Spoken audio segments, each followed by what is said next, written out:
ये कल मैंने आपको बताया था, जो आप आइडेंटिटीज प्रूव कर रहे हैं, जो भी आप एक्सप्रेशन की इक्विवेलेंस प्रूव कर रहे हैं कि हमारे पास दो given expression, for example in this case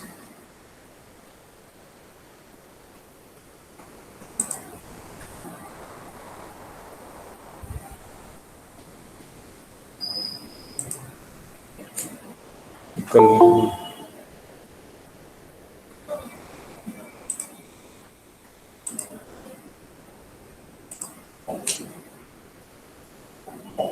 कल ही आपको बताया था ये एग्जांपल कि आपको ये चीज़ शो करनी कि ये जो लेफ्ट हैंड वाली आपकी एक्सप्रेशन है, this expression is equal to this expression. तो उसके लिए दो मेथड आपको बताए थे। एक मेथड तो ये है कि आप ये चीज़ शो कर सकते हैं कि जो लेफ्ट हैंड साइड में आपके पास एक्सप्रेशन है, ये भी आपका एक सेट है, जो राइट साइड में है, राइट हैंड साइड में, that is also set. So if left hand side set is subset of right hand side, fine, आप ये चीज़ शो कर सकते हैं। और उसी के साथ अब अगर ये भी शो कर दें कि right hand side set is subset of left hand side, so आप कह सकते हैं कि आपके पास दोनों सेट एक दूसरे के सबसेट है, and this is only possible when these sets are equal. So we showed this thing, ये चीज़ हमने कल शो की थी, ठीक है। तो पहले स्टेप में क्या किया है कि हम ये शो कर रहे हैं कि हमारा जो लेफ्ट हैंड साइड है, this is our left hand side, आपके लेफ्ट हैंड साइड का एक्सप्रेशन है, ये राइट हैंड साइड का एक्सप्रेशन है। So we are going to show that left hand side expression is subset of right hand side expression. Okay, so just assume x belongs to, ये आपने अपना assumption ले लिया कि x हमारा जो है इस एक्सप्रेशन को बिलोंग कर रहा है। क्लियर? x कोई भी आपका एक एलिमेंट है which belongs to this set on the left hand side, a intersection b union c। और हमें शो क्या करना है? We will try to show that if x belongs to this, ये तो हमारा एजम्पशन है, और हम शो क्या करने वाले हैं? We are going to show that x also belongs to a intersection b union a intersection c। If we can show this, it means कि x हमारा लेफ्ट हैंड साइड को जब भी बिलोंग कर रहा है तो it is also belonging to right hand side. It means right hand side is subset of left hand side. Okay, so we are starting it here. अगर हमने इसको माना है, if this is the assumption that x belongs to a intersection b union c, what will happen then? X will belong to a, you can see here that this is the AND operation or the intersection operation। ठीक है, intersection में क्या होता है कि x जो है वो दोनों सेट्स में बिलोंग करेगा जिसका भी आपने इंटरसेक्शन लिया है। So x will belong to a, is the pen visible, इस ए को भी बिलोंग करेगा और बी यूनियन सी को भी बिलोंग करेगा, जो हमारा एक्स है वो इसको बिलोंग करेगा। So we can say if X belongs to A intersection B union C, then X will belong to A and B union C. Union में क्या होता है कि इधर X will belong to B और X will belong to C, या तो x जो है आपका बी में होगा या सी में होगा। तो दोनों केस एक साथ भी हो सकते हैं, बट एटलीस्ट या तो बी में है आपका x या सी में है। तो यहाँ पर आपके पास दो पॉसिबिलिटीज हो सकती हैं कि या तो आपका बी में है या सी में है। So we are considering both the cases. पहले एक केस कंसीडर कर लिया कि x बिलोंग्स टू, केस वन आपने क्या कंसीडर किया that x belongs to b। अगर x हमारा b को बिलोंग कर रहा है, व्हाट विल हैपन देन? अगर x जो है वो b को बिलोंग कर रहा है तो हम कह सकते हैं कि x belongs to a intersection b। A में ऑलरेडी है, दिस इज द अजम्पशन कि x belongs to A, and या तो बी में है या सी में है। ए में तो डेफिनेटली है, ए और बी और सी में किसी एक में है। अब दूसरा अजम्पशन, दूसरा केस आपने कह लिया कि x belongs to B, so it means x belongs to A and x belongs to B. x जो हमारा ए और बी दोनों को बिलोंग कर रहा है, so we can say that x belongs to A intersection B. Intersection में आपके कॉमन एलिमेंट्स आते हैं जो दोनों साइड्स में होते हैं। तो आपने यह अजम्पशन लिया था x हमारा ए में है और x हमारा बी में है एक केस के हिसाब से, ठीक है। सो अगर ये दोनों चीजें ट्रू है then x will also belong to a intersection b। अगर x a इंटरसेक्शन b में है, यूनियन का ऑपरेशन आपको पहले ही बता चुका हूं मैं। यूनियन में क्या होता है कि आपका जिन दो सेट्स का आप यूनियन कैलकुलेट कर रहे हैं उन दोनों में से किसी एक में होना चाहिए, तो उनके यूनियन में भी होगा। ठीक है, तो हमने ये अभी ये शो किया, आप यहाँ पर देख रहे हैं, ये शो किया है कि x belongs to a intersection b, so x should also belong to this expression. आपके इस एक्सप्रेशन को भी x बिलोंग करेगा। Is that clear? x also belongs to a intersection b union a intersection c। ये किसी को अगर नहीं समझ में आया तो पूछ लिया अभी। Any problem?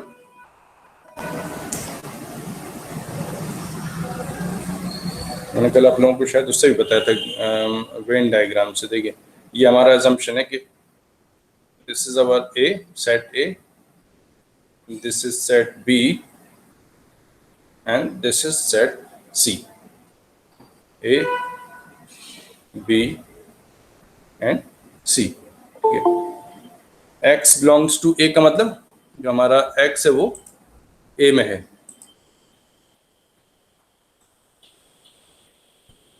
x is belonging to a में हो गया x, और उसके बाद हमने अजम्पशन लिया कि या तो b में है या c में है।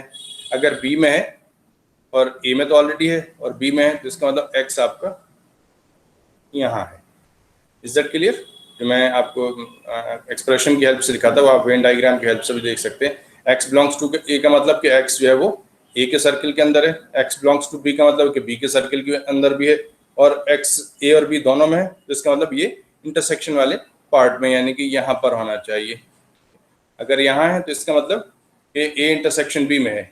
a इंटरसेक्शन b ये वाला पार्ट है, देख रहे हैं आप, और बल्कि a इंटरसेक्शन b जो है वो कवर तो यहाँ तक करता है। ठीक है, this is a intersection b, तो a इंटरसेक्शन b में भी है क्योंकि a में भी है और b में भी है, और a इंटरसेक्शन c में है या नहीं है डजंट मैटर। ये आपका a इंटरसेक्शन c वाला पार्ट है। अब आपको क्या शो करना है कि ये a intersection b union a intersection c में है। तो आप अगर देखें a इंटरसेक्शन b हमारा ये वाला पार्ट है और a इंटरसेक्शन c ये वाला पार्ट है। अगर आप दोनों का यूनियन ले लेते हैं तो कौन सा एरिया हो गया हमारे पास? इसको मैं एक मिनट दूसरा कलर ले लूं। ठीक है, अब देखिए आप यहाँ जो a इंटरसेक्शन b है वो हमारा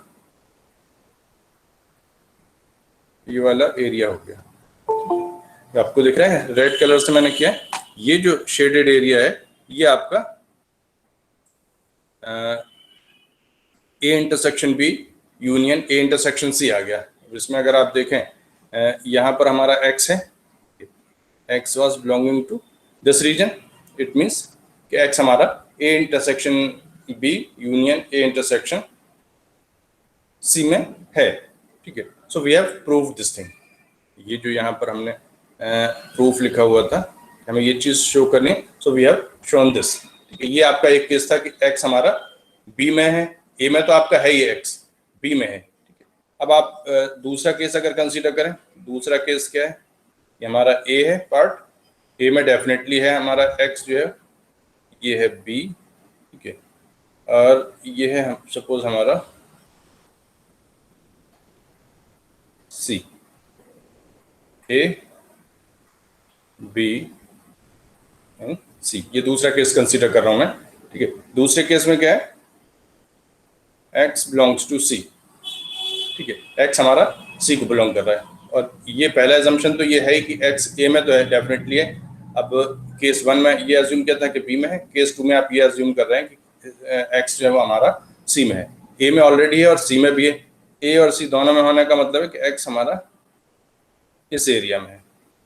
ठीक है, this is the reason where x can, x आपका यहाँ पर हो गया। अगर x यहाँ पर है तो इसका मतलब a इंटरसेक्शन c वाले पार्ट में है, इसको हम a इंटरसेक्शन c कह रहे हैं। This is our a intersection c, तो a इंटरसेक्शन c को बिलोंग कर रहा है x, isn't it?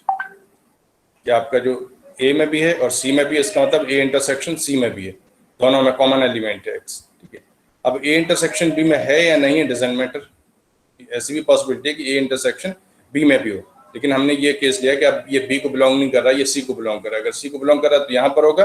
अब आपके पास ये वाला जो रीजन है इसमें फिलहाल एक्स नहीं है, ठीक है, but we are calculating union of these two regions, A intersection B, आपका ये वाला पार्ट जो है वो ए इंटरसेक्शन बी है, और ये वाला पार्ट जो है वो यहाँ एक्स बनाया था मैंने, ये आपका ए इंटरसेक्शन सी है।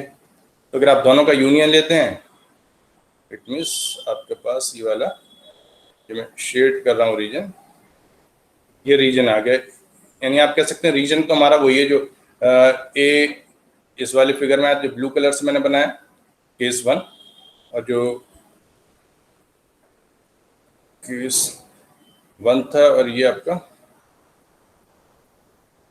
केस 2 है, ठीक है। तो केस 2 में सी वाले पार्ट में बिलोंग कर रहा है, तो आपका एक्स जो है वो यहाँ ए और सी में कॉमन एरिया में है, बी में नहीं है। लेकिन जब आप यूनियन लेते हैं तो आपके पास ये रीजन आ रहा है जो शेडेड पार्ट है, रेड कलर से मैंने यहाँ पर शो किया है, और यही पार्ट इसमें आ रहा था, इसमें ए में था और बी में था, तो इस वाले पार्ट में आ गया था, इसमें नहीं था। लेकिन आप जब यूनियन निकालते हैं तो दोनों में से किसी ना किसी में होना चाहिए। So x belongs to A intersection B union A intersection C.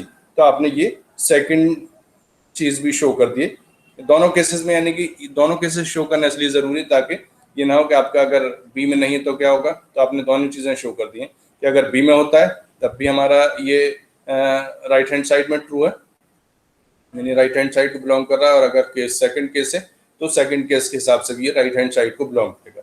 So whenever X belongs to left hand side it belongs to right hand side also. It means right hand side is a subset of left hand side. So ये चीज आपने show कर दी, बल्कि आप left hand side को कहिए, left hand side जो है वो आपकी this is subset of right hand side, ठीक है। जो भी एलिमेंट लेफ्ट हैंड साइड में है वो राइट हैंड साइड में है, इसका मतलब कि आपकी लेफ्ट हैंड साइड जो है वो राइट हैंड साइड की सबसेट है, ठीक है, क्लियर। अब आपको क्या शो करना है, अब आपको रिवर्सल इसका शो करना दूसरी डायरेक्शन में कि जो राइट हैंड साइड में हमारे पास एक्सप्रेशन है, this is the right hand side expression, कि राइट हैंड साइड में भी जितने एक्स होंगे वो लेफ्ट हैंड साइड का सबसेट होंगे, ये लेफ्ट हैंड साइड को बिलोंग करेंगे। अब आपको ये चीज शो करनी है। सो कैसे शो करेंगे, शो नहीं किया था कल तो मैंने शायद आप लोगों को एक्सप्लेन भी किया था यहाँ पर, तो कल मैंने, ठीक है। अब आप यहाँ पर दूसरी तरफ से क्या प्रूफ करना चाह रहे हैं कि आपको जो है वो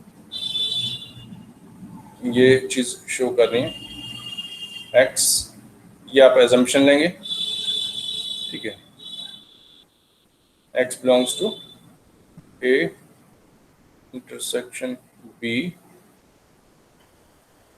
यूनियन ए इंटरसेक्शन सी, ये चीज आपको एजम्पशन लेना है एंड prove या show that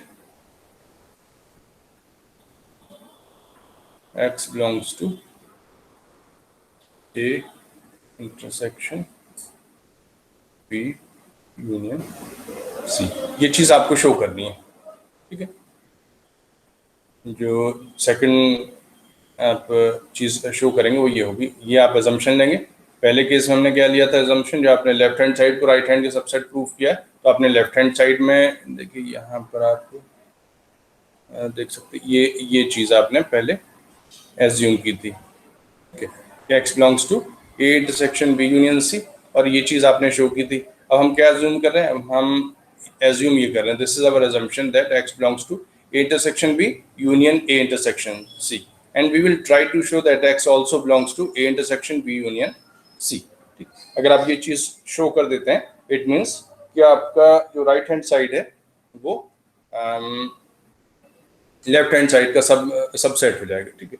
कैसे शो करेंगे, हमने यहाँ पर एजम्पशन ले लिया है एक्स बिलोंग्स टू सी, ठीक है। आप अगर इसके हिसाब से चलें तो इसका मतलब क्या हुआ, x belongs to A intersection B या तो इसको बिलोंग करेगा और x belongs to A intersection C. X जो हमारा या तो इस एक्सप्रेशन में होगा या इस एक्सप्रेशन में होगा। तो आपके पास जहां और आएगा वहां पर आपके पास दो केस हो गए, ठीक है। तो केस वन एज्यूम कर लिए। केस वन, ये केस वन क्या है कि हमारा x belongs to A intersection B. इस चीज को आप ट्रू मान रहे हैं, this is our case one. जो भी और पार्ट होंगे उन सबको हम वन बाय वन कंसीडर करेंगे। या तो ये भी हो सकता है कि ए इंटरसेक्शन बी में हो आपका एक्स, या ये पॉसिबिलिटी है कि ए इंटरसेक्शन सी में हो। सपोज फर्स्ट केस हम ट्रू मान रहे हैं कि x belongs to A intersection B. If it is true, इसका मतलब क्या हुआ? It implies that x belongs to A, यहाँ पर नोट करिए, यहाँ पर आएगा आपका एंड, क्योंकि intersection and x belongs to B. यहाँ पर और आया था, जहाँ यूनियन है वहां पर और होता है कि या तो ए यूनियन या बी यूनियन सी का मतलब कि या तो बी में है या सी में है। एंड का मतलब क्या होता है कि या तो इसमें क्या नहीं बल्कि यहाँ पर दोनों में बिलोंग करेगा, x belongs to A and x belongs to B.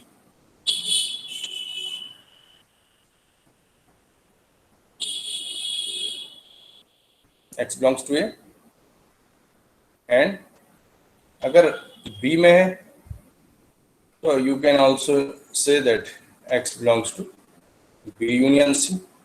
इसमें भी है क्योंकि बी में एक सेट होना जरूरी है। अगर एक में बी में है, सी में एक्स है या नहीं doesn't matter, B union C में जरूर होगा, क्योंकि बी यूनियन सी का मतलब बी और सी दोनों सेट का कॉम्बिनेशन, ठीक है। तो जब आप कंबाइन करते हैं बी और सी को यूनियन के जरिए, तो क्या होता है, बी के सारे एलिमेंट आ जाते हैं, सी के सारे एलिमेंट आ जाते हैं, जो रिपीटिशन होता है वो हट जाता है।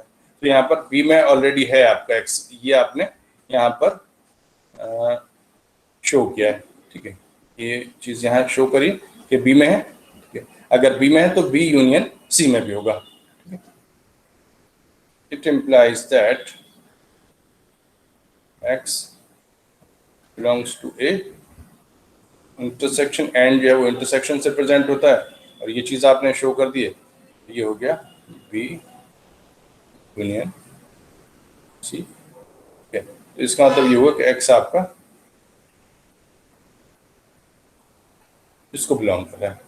और यही चीज आपको शो करनी थी कि whenever x belongs to right hand side, that is a intersection b union a intersection c, then it also belongs to left hand side, x belongs to a intersection b union c। ये हमारा left hand side था, ठीक है।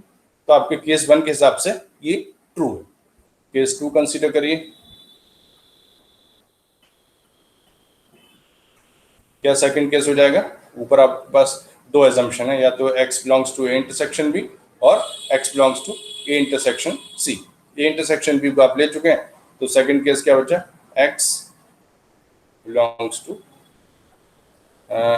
ए intersection C. x हमारा ए intersection सी को belong कर रहा है, ए को तो ऑलरेडी कर ही रहा है। आप यहाँ पर देखें तो अच्छा नहीं, ठीक है, चलिए तो दूसरा एक्सप्रेशन, ठीक है। x belongs to A intersection C, what does it mean? इसका मतलब क्या हुआ? इसका मतलब हुआ x belongs to A and x belongs to C, ठीक है। x belongs to A and x belongs to C, इसको हम लिख सकते हैं x belongs to A and x belongs to C में है तो b यूनियन सी में भी होगा आपका एलिमेंट। यहाँ पर इसे हमने इस तरह शो कर दिया कि हमारा b यूनियन सी में भी है। And if this is the case that x belongs to a and x belongs to b union c, what does it mean? It implies that x belongs to a intersection, and का मतलब यहाँ पर intersection होता है कि इसमें भी है और इसमें भी, x belongs to a intersection b union c। तो ये चीज भी आपने शो कर दी। यानी x चाहे ए इंटरसेक्शन बी में हो या ए इंटरसेक्शन सी में हो, दोनों केसेस में x जो है वो आपका लेफ्ट हैंड साइड को बिलोंग करेगा. So it means that your right hand side, मैं एक्सप्रेशन नहीं लिख रहा, is subset of left hand side. क्योंकि कुछ लेफ्ट हैंड साइड पे दिया, उसका सबसेट आपने शो कर दिया. और पहले आपने क्या शो किया था यहाँ पर इस स्लाइड में, इसमें आपने शो किया था कि left hand side is subset और not proper subset right hand side. ये आपने पहले शो कर दिया कि लेफ्ट हैंड साइड जो है वो हमारी राइट हैंड साइड का सबसेट है. और अब आपने ये शो किया कि राइट हैंड साइड हमारी जो है वो लेफ्ट हैंड साइड का सबसेट है. Since both are true, left hand side right hand side का सबसेट है. बल्कि मैं इसको यहाँ पर आपका लिख दे रहा हूँ, whenever E1 is subset of E2 and E2 is subset of E1, it implies that E1 equals to E2. जब भी ऐसा केस हो कि आपने दोनों सेट्स को एक दूसरे का सबसेट शो किया है, तो इसका मतलब हो कि दोनों सेट आपके जो है वो बराबर है. So this is how you have to prove. ठीक है. दूसरा आपका मेंबरशिप टेबल के जरिए बताया था. मेंबरशिप टेबल का तो आसान है, मेरे ख्याल से अच्छा कल ये आपका मिस हो गया था. ठीक है, ये भी मैं आपको दोबारा से बता दे रहा हूँ. मेंबरशिप टेबल में आपको क्या एक्चुअली शो करना होता है, यहाँ पर आप ये प्रूफ करने की कोशिश कर रहे हैं.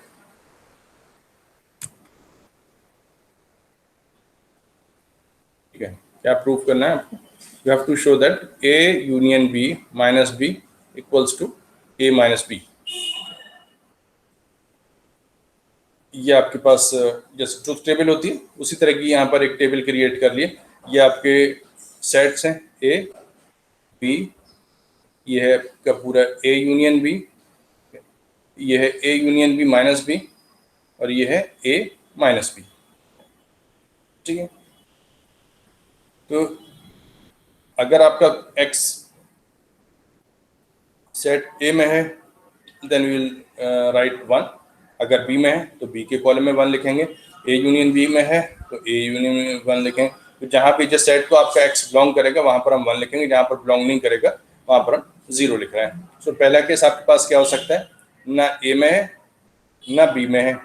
अगर A और B में नहीं है तो इनके यूनियन में भी आपका x है वो नहीं होगा. और जब ए बी में ना ए में है ना ए यूनियन बी में है ना बी में है, तो ये इसमें भी नहीं होगा और इसमें भी नहीं होगा.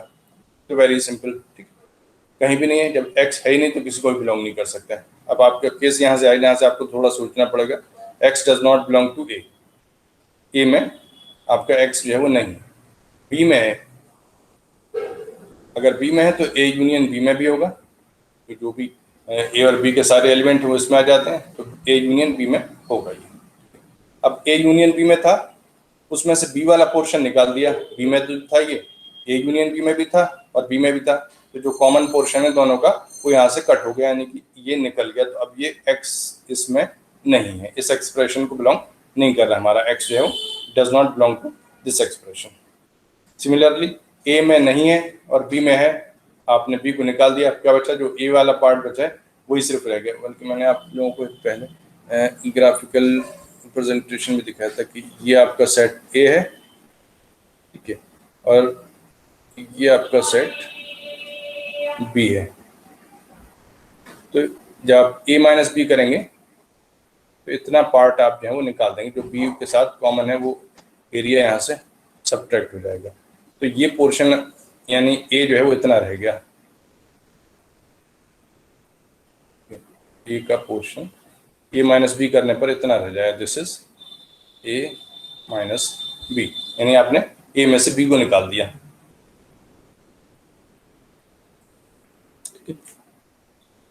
सो this is your A minus B.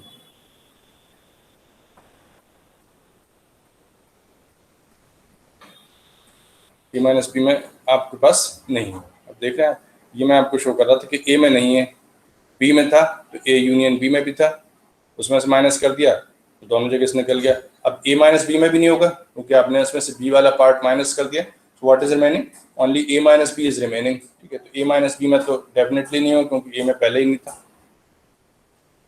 Third case consider करिए, a में है और b में नहीं है। तो a यूनियन b में तो फिर भी होगा, a यूनियन b में है और b में नहीं है, नहीं वाला पार्ट आपने निकाल दिया, सो it will remain in this expression. ऐसे ही आपका a माइनस बी a में है और b में नहीं है, तो आप जिसमें नहीं है उस पार्ट को अगर निकाल भी देते हैं तब भी आपका ये बचा रहेगा, ठीक है। तो a माइनस बी में रहेगा। अब आपका अगर a में भी है और b में भी है, जैसा ये केस है आपका फोर्थ केस, तो a यूनियन b में तो अब भी होगा, लेकिन a union b minus b में नहीं होगा क्योंकि a यूनियन b में है और b में भी है। तो जब आप b को निकालेंगे जो कॉमन पोर्शन है तो ये यहाँ से निकल जाएगा, so it will not belong to this column. Similarly a में भी है और b में भी है, इस पार्ट को आपने निकाल दिया, ये यहाँ पर बिलोंग नहीं करेगा। a में भी है x और b में भी है, तो आपके पास क्या, देखिए ग्राफिकल में आपको बना के बताऊं क्या होगा। यह आपका a, ये है आपका b, ठीक है, a है, ये b है। हमारा फोर्थ केस क्या है कि x belongs to a and b both, ये इस एरिया में होगा। Is that clear? जो कॉमन एरिया है यानी कि इस पोर्शन में है आपका x। तो आप क्या कर रहे हैं, आप जो है इस पार्ट को जब माइनस b करते हैं तो इस पार्ट को निकाल देते हैं। तो जिस पार्ट में x था वो पार्ट आपने निकाल दिया, तो आपके पास क्या बचा, you will be left with a minus B. अब ये पोर्शन आपका जो बचा है, आप अगर इसको कंसीडर करें, this is your a minus B.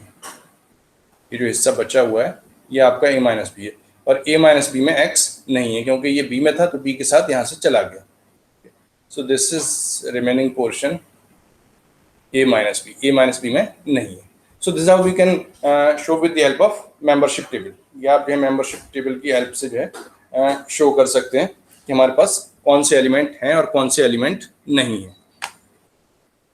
ये मैंने आप लोगों को कल एक प्रॉब्लम सॉल्व करने के लिए दिया था with the help of membership table, और आप इसको मेंबरशिप टेबल के साथ साथ उससे जो अभी ऊपर आपको मेथड बताया था, ये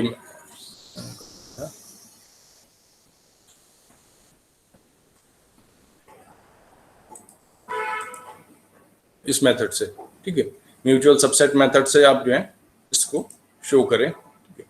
this is homework for you, आप होम असाइनमेंट समझ सकते हैं कि ये आपका होम असाइनमेंट है। This is your home assignment.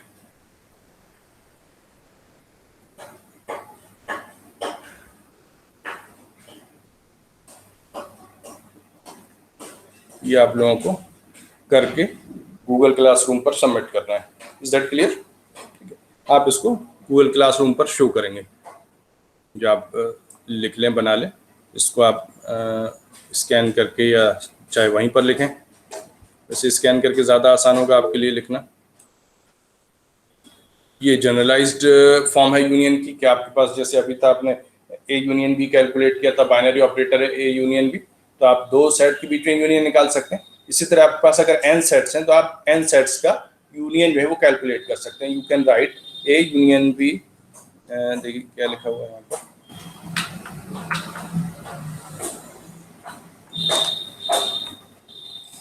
and this is generalized union, ठीक है।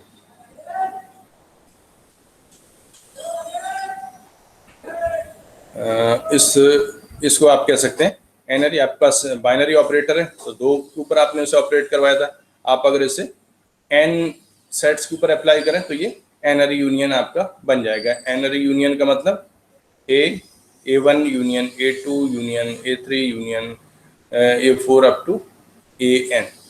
So this will be called n-ary union. आप n नंबर ऑफ सेट्स का जो है वो यूनियन कैलकुलेट कर रहे हैं, इसको आप A1 मान लीजिए, ठीक है। A1 union A2 union A3 and so on up to union AN, सारे सेट्स का आप यूनियन कैलकुलेट कर रहे हैं। तो ये जैसे एडिशन का आप ऑपरेशन परफॉर्म करते हैं, ठीक है। आप अगर देखें यहाँ पर एनालॉजी, तो अगर आपने लिखा हुआ है 2 + 3 + 4 + 5 + 6 + 7 + 8, तो ऐसा नहीं कि आप जो है प्लस इज बाइनरी ऑपरेटर, ठीक है, तो ये एक बार में एक ही नंबर को ऐड करता है, सारे नंबर को एक साथ ऐड नहीं करता है। तो आप यहाँ पर क्या करेंगे, आप या तो राइट हैंड साइड से स्टार्ट करेंगे या लेफ्ट हैंड साइड से स्टार्ट करेंगे, ठीक है। सपोज आपने राइट हैंड साइड से स्टार्ट किया या लेफ्ट हैंड साइड, चलिए आप लेफ्ट हैंड साइड जहाँ से एक्सप्रेशन रीड करें वहीं से आप करते हुए चले। तो सबसे पहले आप इनका एडिशन परफॉर्म करेंगे, ठीक है। 2 + 3 कितना हो गया आपके पास, हो गया 5। अब आपके पास बचा 5 + 4 + 6 अप टू 8 तक जो भी आपको ऐड करना है। अब अगले स्टेप में आप 5 + 4 कर देंगे, तो आपके पास क्या रह जाएगा, 9 + 5 + 6 + 8। फिर आप 9 + 5 कर देंगे तो आपके पास हो जाएगा 14 + 6 + 7 + 8। फिर आप इसे ऐड कर देंगे तो आपके पास हो जाएगा 20 + 7 + 8। फिर आपके पास हो जाएगा 27 + 8। फिर आप कर देंगे इसे 35। सो this is your final answer. Same thing happens with union also. Union के साथ भी आप जो है यही चीज कर रहे हैं, आपको n नंबर ऑफ सेट्स हैं, उन सबका यूनियन कैलकुलेट करना है। तो आप जो पहला सेट है वहां से स्टार्ट करेंगे। You can say we will calculate union of A1 union A2। पहले दो सेट का यूनियन कैलकुलेट कर रहे हैं, फिर आप उसके साथ A3 का यूनियन कर देंगे, फिर उसके साथ आप A4 का यूनियन कर देंगे, फिर उसके साथ आप जो है A5 A6 AN तक आप जो है वो यूनियन कैलकुलेट करते चले जाएंगे, ठीक है। So in this order you can calculate union of all sets. It can also be represented with this notation, big U notation, कि आपने इस तरह लिख दिया sum A1 sum union of AI from I equals to 1 to n। ये जो आप देख रहे हैं इसका मतलब ये है कि आपने यहाँ पर लिख दिया I equals to 1 up to n। आप जो है n की वैल्यू 1 से लेके n तक लेके जा रहे हैं और यूनियन वहाँ पे लिखा हुआ है, तो आप यूनियन कैलकुलेट कर रहे हैं। सो this will calculate union of n arrays, ठीक है। A1 से लेके AN तक का यूनियन जो है वो आपका कैलकुलेट हो जाएगा। और for infinite set of sets, आपके पास अगर इनफाइनाइट सेट्स है यानी आपको सेट्स नहीं मालूम है, तो आप ये भी लिख सकते हैं कि A बिलोंग्स टू X आपका कोई भी सेट है, से इन्फिनिटी सेट है, ठीक है, इनफाइनाइट सेट है, तो आप उसका भी यूनियन ले सकते हैं। आपको करना क्या है, you have to apply in this order. आप A1 A2 A3 इसके ऑर्डर में करते चले जाएंगे तो आपको सारे सेट्स का एज ए होल यूनियन आपको मिल जाएगा। So this will be called generalised union. Similarly generalised intersection भी आप कैलकुलेट कर सकते हैं, जैसा आपका यूनियन के साथ था वैसे ही इंटरसेक्शन के साथ भी है। ये भी आपका जो है वो बाइनरी ऑपरेशन है, जो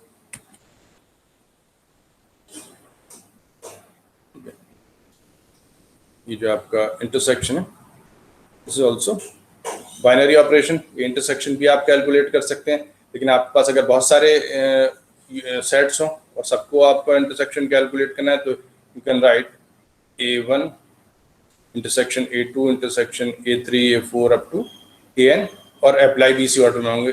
पहले A1 इंटरसेक्शन A2, जो रिजल्ट आएगा उसके साथ आप A3 का इंटरसेक्शन करेंगे, फिर जो रिजल्ट आएगा A4 के साथ इंटरसेक्शन करेंगे। जैसा हमने एडिशन ऑपरेशन परफॉर्म किया था ऐसे ही हम जो है यहाँ पर इंटरसेक्शन ऑपरेशन जो है वो परफॉर्म करेंगे। इसको आप जो है ऐसे समझ सकते हैं जैसे मल्टीप्लिकेशन होता है, ठीक है।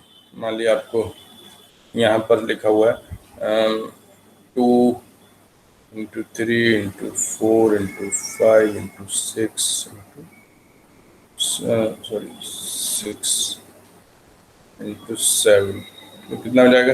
आप अगर इसको कैलकुलेट करें तो सबसे पहले आप जो अप्लाई करेंगे, ऐसा तो होता नहीं कि आप सब एक साथ अप्लाई कर लें, पहले आप दो को मल्टीप्लाई करते हैं, कितना हो गया 6 into 4 into 5 into 6 into 7, अब कितना हो गया 24 हो गया। तो आप लिखेंगे 24 into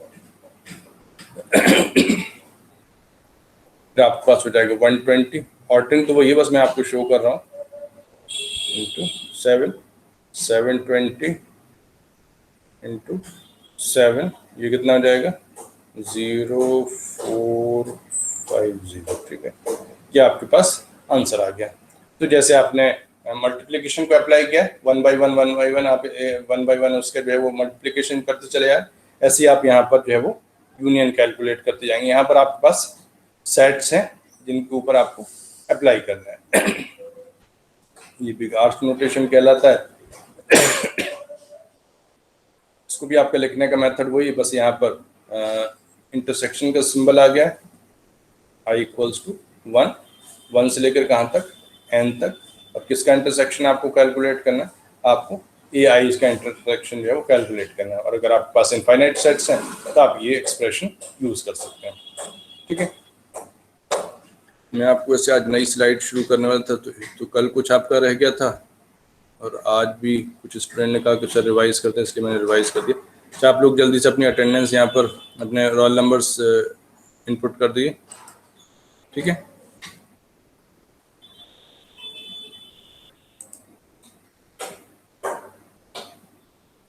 गुड। ये आपको सबमिट कब करना है, सबमिट असाइनमेंट जल्दी से जल्दी कर दिए, ठीक है। कोई मुश्किल असाइनमेंट नहीं है। आप अगर आपको मैंने आज दिया और आज ही एक्सप्लेन किया तो इसे आप आज ही जाके कर लिए घर पर, और अगली क्लास में यानी कि अब आपकी अगली क्लास होगी सैटरडे में, ठीक है। तो सैटरडे में से शो करिए। अगर आपको कोई प्रॉब्लम आती है तो मुझसे पूछ लिए। अगर आप अभी इसको रख देंगे कि हम इस होम असाइनमेंट को बाद में 1 महीने बाद सबमिट करेंगे या बाद में जो है वो बनाएंगे, तो आप जो आज आपको समझ में आया होगा वो भी भूल जाएंगे, फिर आपको ज़्यादा दिक्कत होगी। तो आज के आज आप इसे रिवाइज कर लें और इस होम असाइनमेंट को कंप्लीट कर लें। मुश्किल से 10-15 मिनट का काम होगा, ठीक है। तो आप इसे आज ही बना के आज ही ख़त्म कर लें। And thank you for patient listening. कोई सवाल किसी को पूछना हो तो पूछ लिए, अभी 2-1 मिनट हैं।